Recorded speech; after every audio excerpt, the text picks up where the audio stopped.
Welcome everybody back to Boost in Motion, guys, and today I want to give you guys my top dislikes of my 2019 E63s. Yes, I have this car for 1 week, so this is the initial review. So guys, let's go, let's hit that intro. Welcome everybody back to Boost in Motion, guys, in the morning, good afternoon, and good night. Thank you.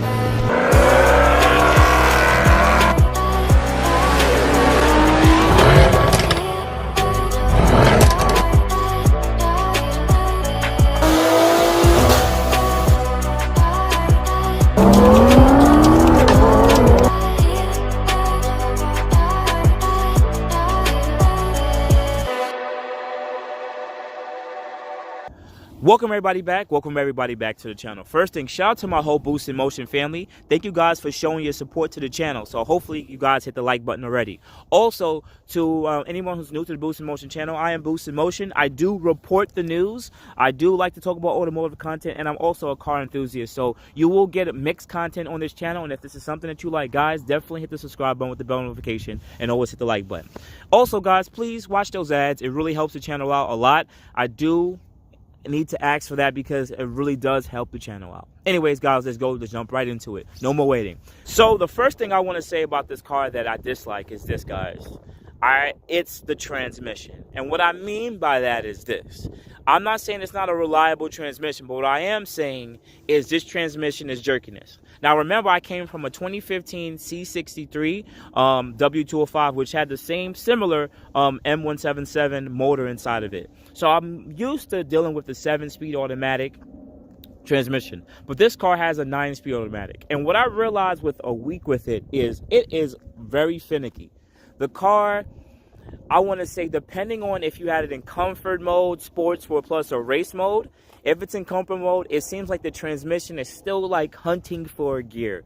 It's holding on, depending on your throttle position, pretty much how much you press on the pedal, it will either shift too quick and then kind of slightly go out of power band, and it just seems very lazy in comfort mode. And that makes it super weird, especially when you come from park and putting the car into drive. There is a slight delay. Now, my C63 did the same thing, but this one, it seems a lot more sluggish. And I really definitely noticed that, especially with me having 35,000 miles.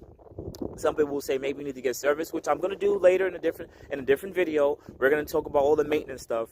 But that's the number one thing I noticed with the transmission. Now, once it's in Sport and Sport Plus, the transmission shifts a lot faster and it holds the gears a lot more.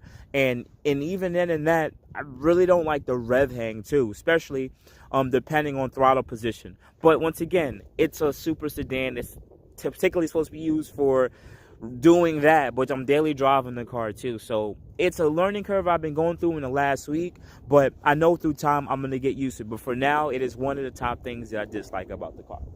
Number 2 top thing I dislike about my Mercedes E63s is these wheels. Now, these are pretty much the base wheels that come on this car. These are the base wheels. I don't know what's up with Mercedes. They either always make a really good looking AMG wheel, or they make these base wheels and they're freaking ugly. Now, some people may say that they like these wheels. Some people say may not like them, but I don't like the triangle look. It's those look like 5 or 6 triangles going around the wheel, and particularly, I don't really like that look. Now, in the future, I am thinking about powder coating the wheels black because I think it goes with the theme of the car a lot more. I've really thought about silver too. Possibly going full silver, but I think silver may actually make it not look as good because I don't like this 5-spoke. Maybe going all black will go a lot better with the theme of the car. So definitely comment below if you think that powder coated black wheels may actually be a better alternative for this specific vehicle. Now, moving to the third thing, guys. I'm still technically talking about, now, still kind of aesthetics of the car.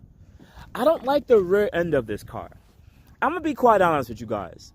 If you look at a E-Class and a C-Class between 2015 to about 2020, you would actually mistake a E-Class for a C-Class any day. The proportions are so similar, especially in the rear end, that you can actually, with the exception of this part, guys, I'm just talking about generally between the E and the C, you would think an E-Class is a E300 and it's the same as a C300. They have a very similar look, and I think they made this rear end a little too soft.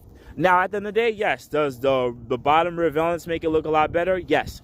Does the stance of it make it look a lot better? Yes. But I think particularly the rear tail lights just aren't that good looking to me compared to, let's say, like a GT63 or a C63s. I think the E63 doesn't really blend it too well. Even the S63 looks really good in the rear end. Now, guys, for the fourth thing that I dislike about the car. Now, I have spoken about the air suspension, right? I have letting you guys know, but let me just quickly say what I mean here is this. The air suspension does a really good job at making the car take bumps quite well. But I was very shocked and surprised that I thought it would be a lot softer ride than particularly what I've experienced. Yes, and what I mean by that is, usually air suspension is a little bit more comfortable. This car is comfortable. It really is. But depending on how you sit there and depending on the bumps you hit, it feels like I've always dealt with cars with coilovers, and it feels like I'm just on a set of coilovers that have a good spring rate. And it does jump you around. I mean, if it's a really rough road, you will get jolted around a little bit, depending on how bad the road is. 'Cause I live in New York City, and once I noticed that, I was like, this is surprising. I'm surprised that this is actually happening on this car. Now, when you go down the Sport and Sport Plus mode or race mode, oh man, it really feels like I'm on a good set of coilovers with a high spring rate. So don't think getting this car is going to be super comfortable compared to like a C300 or a C63. It will be a drastic difference, and you'll be quite surprised how stiff this suspension is. Now, guys, remember, when you're going with these high performance cars, these bigger saloons, you're going to get 20s, 21 stock. These cars come with 20-inch stock wheels, and some of the profiles are 35 and even 30 in their rear. And what I got to sit there and say, my honest opinion, the lower aspect ratio, the smaller tire sidewall, definitely does affect the ride quality of the wheel. Yes, I do have a good set of Michelin Pilot, I think Sports or Super Sports on this car, Pilot Sports, and they handle quite well. But I gotta be honest with you guys, it is, even though it's a good quality tire, but because it's just a low profile, you do still get that feeling in the car because it's such a low profile tire. And also, to put it out there, when you have such a low profile tire, you're more prone to get flats and blowouts and stuff like that. So I am the type of person that don't like hitting potholes. I'm really always used to driving a slammed car, so this will be particularly good for me to just be, because I'm pretty good at driving. But for a regular person, I can see them messing up these wheels and blowing out tires really fast. Now, guys, for the last thing I want to say, particularly for the car enthusiasts, is what do I dislike about the car? And I'm gonna tell you guys in all honesty, what it is tunability. And now I said it is a positive that you can modify these cars, but also the negative is it ain't cheap. If you want to do a flash tune of these cars for a simple flash compared to like a BMW, you're spending at least between $2,000 to maybe $5,000 for a simple stage 1 flash tune and everything else stock. And if you wanted to put downpipes on these cars, very expensive process. You have to drop the transmission to be able to do so. It's a lot of money invested just to make that additional power. And at some point, you're like, yo, this is expensive.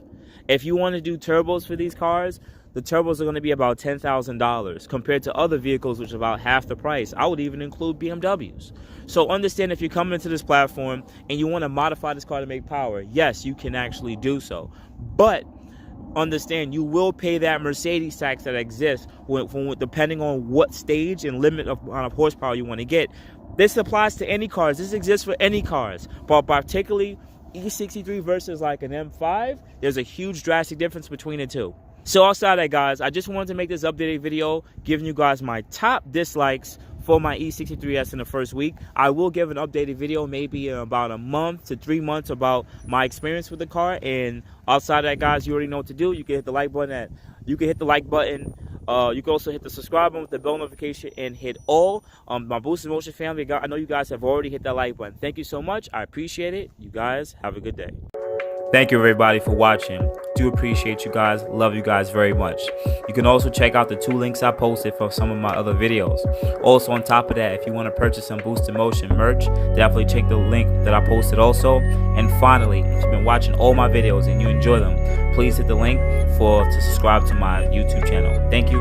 Thank you.